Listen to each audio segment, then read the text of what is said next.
6,442 घर आज लोकांना मिळणार, त्यापैकी 2700 घर फर्स्ट कम फर्स्ट या आपल्या योजनेमध्ये त्यांना दिली आणि 3,662 घरांची आता सोडत काढली आपण आणि 3,662 घरांसाठी 90,000 ऍप्लिकेशन आले होते आणि 71,000 ग्राहकांनी त्याचं EMD भरलं होतं.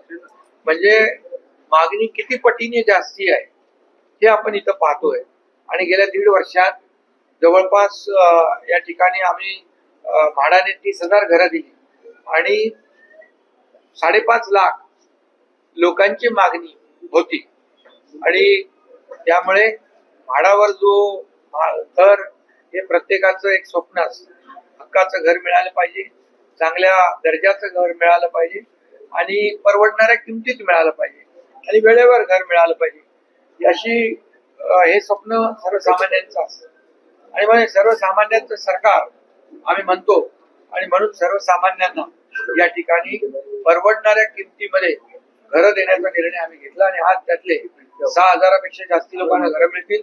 3,662 लोकांची लॉटरी काढली, त्यांना घरं मिळतील. आता पुन्हा मला वाटतं परत 5 फेब्रुवारीला कोकण म्हाडाची लॉटरी आहे, त्याच्यामध्ये देखील घरं मिळतील. त्यामुळे आज ज्यांना मिळाली ते खुश झाले, ज्यांना नाही मिळाली त्यांना पुढे नंतर खुश होतील.